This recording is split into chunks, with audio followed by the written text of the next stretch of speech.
ಇನ್ನು ತಿರುಪತಿಯಲ್ಲಿ ಕಾಲ್ತುಳಿತಕ್ಕೆ 6 ಭಕ್ತರು ಸಾವನ್ನಪ್ತಾರೆ.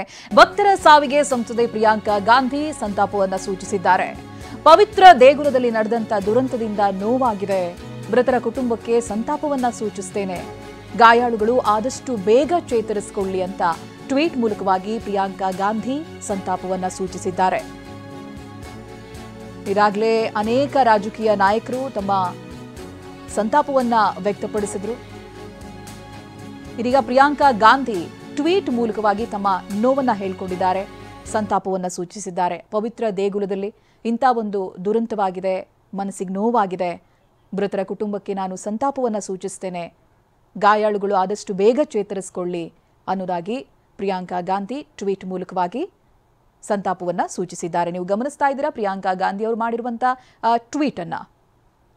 ಪ್ರಸಿದ್ಧ ಟೆಂಪಲ್ ಇದ್ದು ತಿರುಪತಿ ಯಾವಾಗಲೂ ಕೂಡ ಈ ಭಕ್ತಿಗೆ ಹೆಸರುವಾಸಿಯಾಗಿರುವಂಥದ್ದು. ಅಲ್ಲಿ ಇಂಥ ದುರಂತ ನಡೆದಿರೋದು ಹೃದಯವನ್ನ ಛಿದ್ರಗೊಳಿಸುವಂತಿದೆ.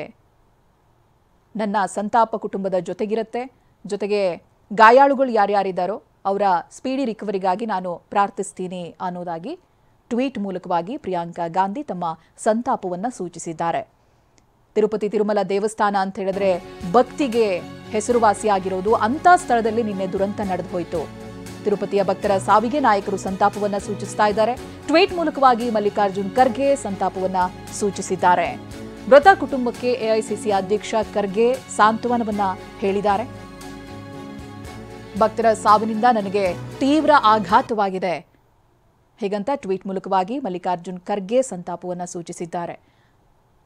ಎಐಸಿಸಿ ಅಧ್ಯಕ್ಷರಾಗಿರುವಂತಹ ಮಲ್ಲಿಕಾರ್ಜುನ ಖರ್ಗೆ ಮೃತರ ಕುಟುಂಬಕ್ಕೆ ಸಂತಾಪವನ್ನ ಸೂಚಿಸಿದ್ದಾರೆ. ಕರ್ನಾಟಕದವರು ಕೂಡ ಒಬ್ಬರು ಸೇರಿದ್ದಾರೆ. ಮೃತ 6 ಜನರಲ್ಲಿ ಕರ್ನಾಟಕದ ಮಹಿಳೆ ಕೂಡ ಒಬ್ಬರು ಅನ್ನೋದಾಗಿ ಗೊತ್ತಾಗ್ತಾ ಇದೆ. ಜೊತೆಗೆ ಅದಕ್ಕೆ ಬೇಕಿರುವಂಥ ಮಾಹಿತಿಯನ್ನ ಇನ್ನಷ್ಟೇ ವೈದ್ಯರುಗಳು ಅಥವಾ ಆಸ್ಪತ್ರೆಯ ಮೂಲದಿಂದ ಬರಬೇಕಿದೆ.